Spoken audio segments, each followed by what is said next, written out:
Hello and welcome along to Adobe After Effects with your host Robert Smith. In this video we're going to look at animating a logo using the graph editor to add some finesse to it. I'm going to grab this layered Photoshop document. Actually it's only one layer. It's the Tropfest logo with a transparent background. Now what I'm going to do is the first thing I'm going to convert it to a 3D layer by clicking on this little cubey thing over here.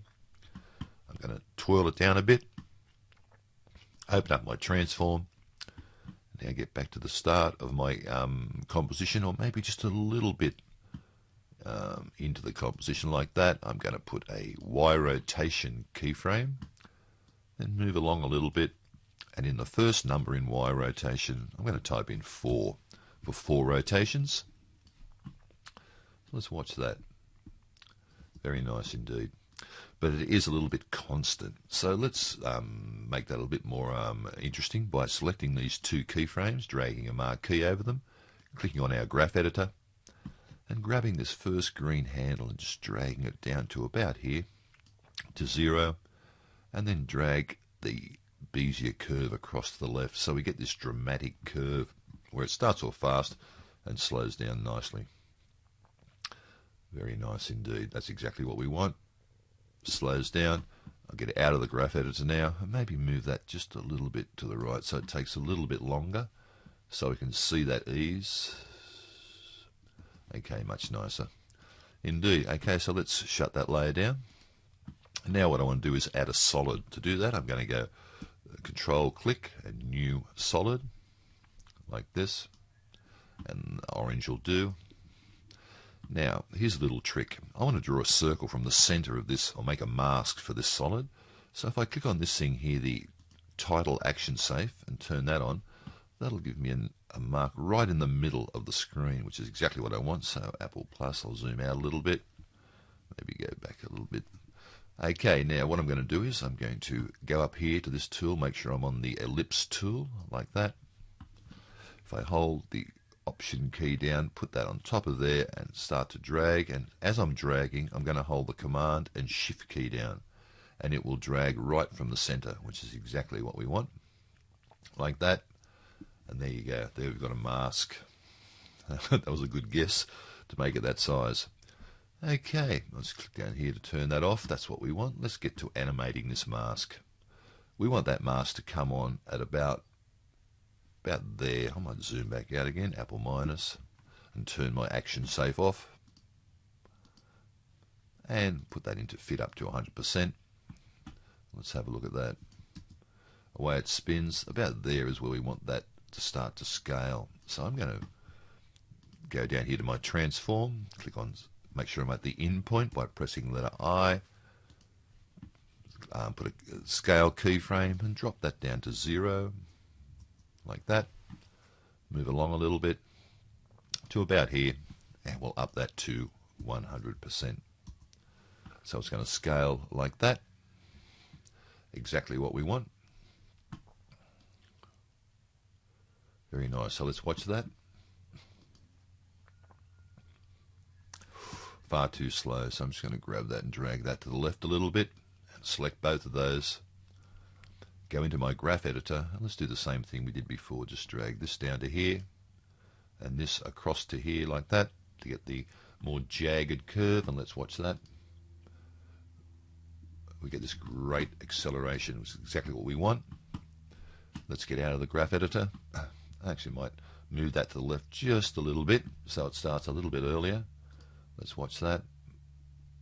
Yes, perfect. That's what we want. Now what I want to do is I'm going to duplicate that layer, Apple D to duplicate it, and move it along just a little bit to about here. So that's going to come up, and I want this layer to start about here. I'm going to change the color of that layer by selecting the layer and Shift Command Y to get the solid settings up. I'm going to change that to a grayish color, maybe a lightish gray, in the same dialog box or color dialog box. Maybe about that. That's good. Going to OK that, and fantastic. Just change that. Very nice indeed. Now, well, I've made a bit of an issue here. This first layer, this layer here, I want to be able to see through that. So I'm going to select that layer and press the letter T and drop my opacity down to about 75%, like that, so I can still see the logo through the orange as it scales up like that. Very nice. That means I might get rid of that layer I just created and duplicate the new layer, so I'll get that transparency. And I'm just going to move that along to here like this. That's where the new one will start, here like that. I want to change the color of this layer, so Shift Command Y, select the layer. I'm going to click here and change it to about that color in the same dialog box. And OK. So now I've got that. Let's have a look at those two layers. 1, 2. Very nice indeed. The second one, I don't really want it to go up to 100%, so I'm going to select all that, press letter scale, sorry, S for scale I should say, J back to here to that keyframe there. I'm going to drop it from 100% down to about there, down to about 85% is good, like that.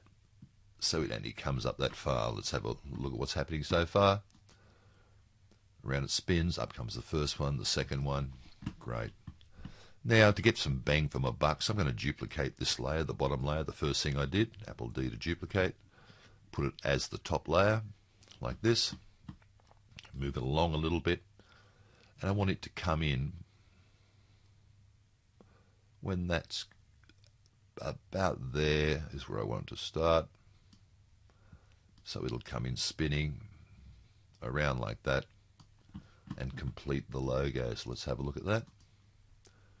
Round it goes. That's exactly what we want. A bit of spinning action there.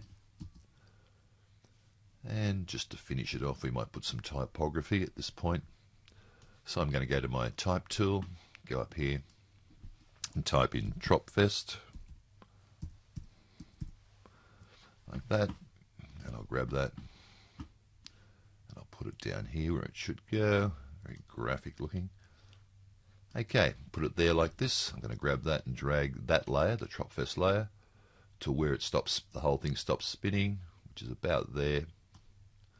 And I want that to fade in, so if I go to the in point of that and press the letter T for opacity, set the in point at 0, move along a little bit, and put that up to 100%.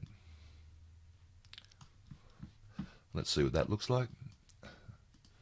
So here we go, away it goes, does it spin, on comes the Tropfest. Very nice indeed. We'll watch that again, spin. Okay, that's the sort of thing you might want to do with a logo. Grab a basic logo like that, add a couple of solids, a bit of scale work, a bit of graph editor work, and you come up with a quite acceptable logo animation here. You can do whatever you like, but that's just an approach you might take. Okay, thanks for watching.